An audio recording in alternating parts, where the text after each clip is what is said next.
Matthew 13 with all the kingdom parables, here's what you have to understand. It's like the woman who hid a measure of meal, and I think it was she hid the leaven in 3 measures of meal. Well, some people teach, like all millennialists or post-millennialists. Brother Darren, help me out with this. Is it the post-millennialists that teach that the leaven's the gospel and it? Yeah, it's post-millennialists. So they teach that the leaven is the gospel and it just spreads and spreads and spreads until it encompasses the whole world and other pipe dreams that they've come up with, all right? Leaven is always a type of sin. So, and I'll get to the parable of the tree, but I want to explain this one first just because it leads to that. In the parable of the kingdoms, the kingdom parables in Matthew 13, there's always this case of there being sin present in a kingdom.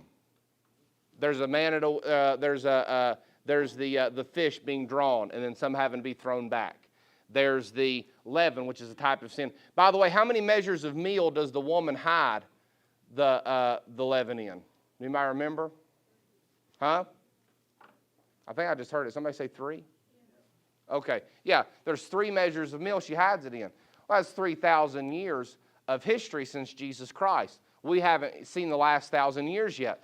There's been 2,000 years of church history with sin, and then there'll be another 1,000 years of the millennial reign. Will the millennial reign still have sin?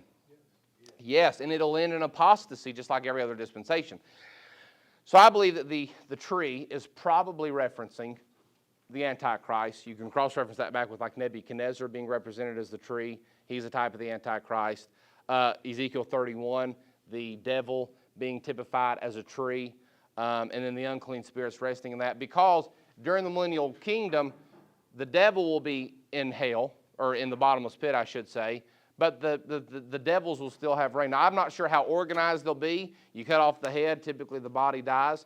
So I'm not sure how much organization or what all that'll be affected. I know there's different theories out there about if the devil's cut off, what power the actual devils have.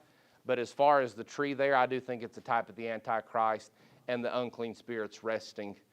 In the kingdom, it's a type of sin, and it's a type of the unclean spirits resting in the trees. So, there you go.